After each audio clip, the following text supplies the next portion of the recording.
Hi guys, it's Jimmy, and today I'm doing the top three of my vintage watches that I love wearing. Not to be confused with my actual favorite out of my vintage collection. Um, there's kind of a difference there. There's certain ones I just like to wear, and there's certain ones that, just sort of special to me. Um, so, uh, I think this is my core collection of vintage here. I don't think I've forgotten anything. Chances are, after I've done the video, I'll have forgotten something that's tucked in another box or whatever, but we'll go from here.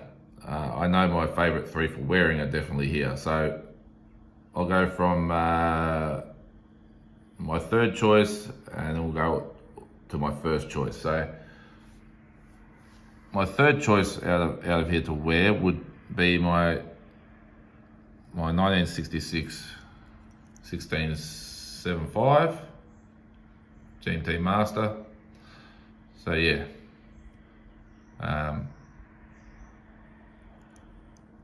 do tend to like to put this one on. I don't wear it out a lot like I used to. If we're going out, possibly put it on. But I do when I'm at home. I like to put it on and wear it. So that's why that's number three. So what I might do is I'll just show the three of them, and then we can put them on. So that's number three. Then we go to number two, which is my 1967. This is a 1967 Speedmaster Pre-Moon. So this has the 321 caliber.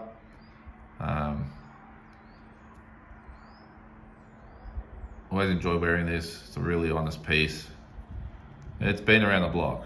It's definitely been worn, but super original. This is what they look like when they've been beaten up, but not polished. So yeah, original bezel. Got it on one of these NASA NATOs, bought from Amiga. And sometimes I like playing with this one. Sometimes I'll put it on generic bracelets and things like that, which is cool. It's been on this since I bought this strap. It's kind of very contrasting, very bright, clean new strap and such a beaten up watch on there. But yeah, I like it, I enjoy it. So that's my second choice. And my first choice, guys that watch my channel regularly probably will know. It's definitely my Tudor Submariner from 1967.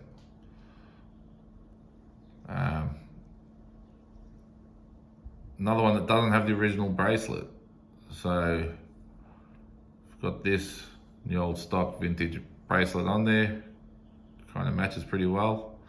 And funny thing is, it fits on this Submariner just as well as it actually fits on my Speedmaster.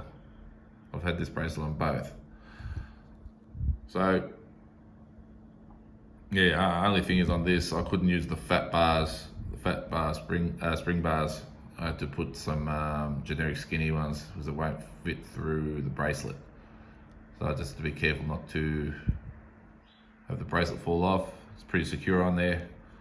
But yeah, this watch is the one that I have sold before and bought back. Just a really honest piece. I love how honest the dial and hands are. There's no tidying it up. There's no mucking around with this dial and hands. It's just so original. Same goes for the bezel insert. Case is awesome. Presents unpolished. So yeah, they're my three favorite to wear. Now,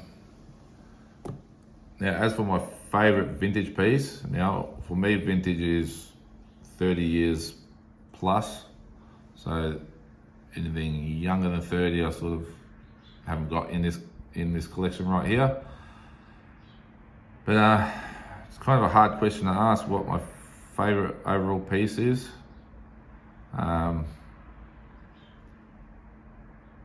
Probably used to be my 1675 overall. Since I've acquired this Zenith Daytona, it's a bit of a toss-up between those two. Can't sort of choose one or the other.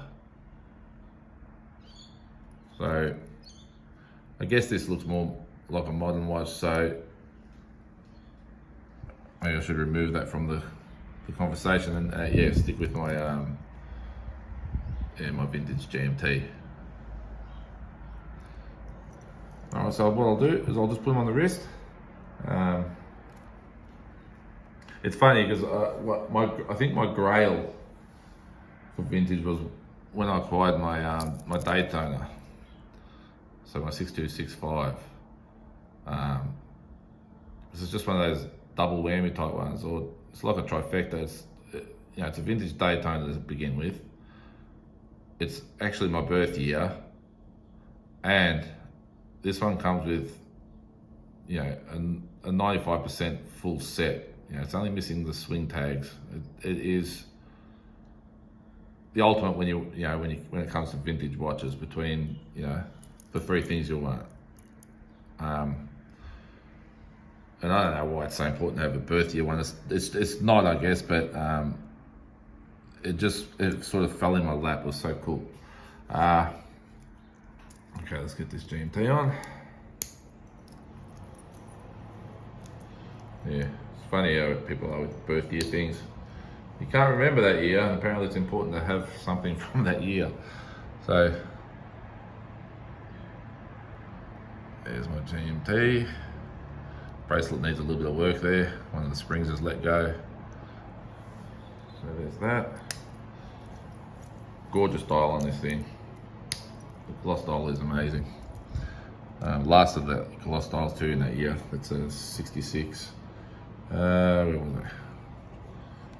I'll put this Omega on. If I can get this stupid strap on. It's a bit fiddly. There we go.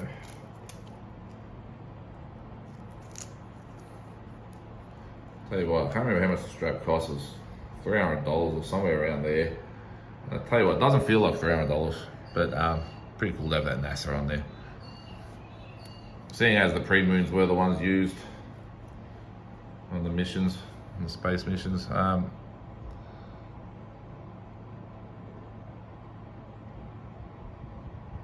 Yeah, the strap is very contrasting, being so shiny and new compared to the watch. This is another one that has an awesome dial. Just a beautiful dial.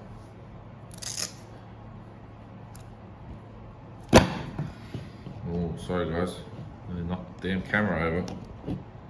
What's going on? Sorry about that.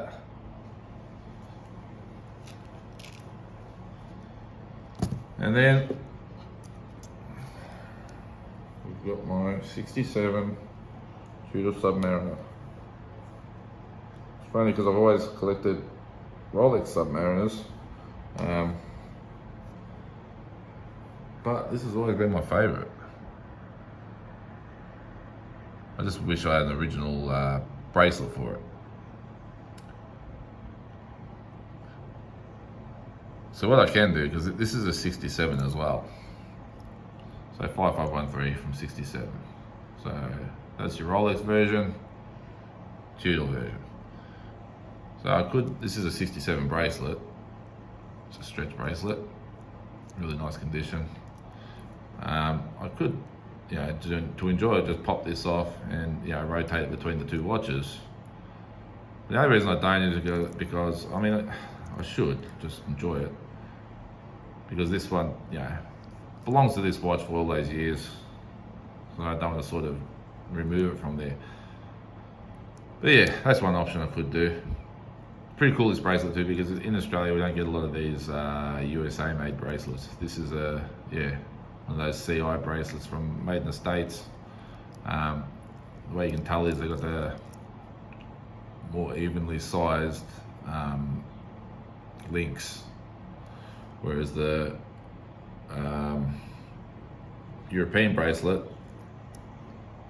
has the wider center link. This has the narrow center link.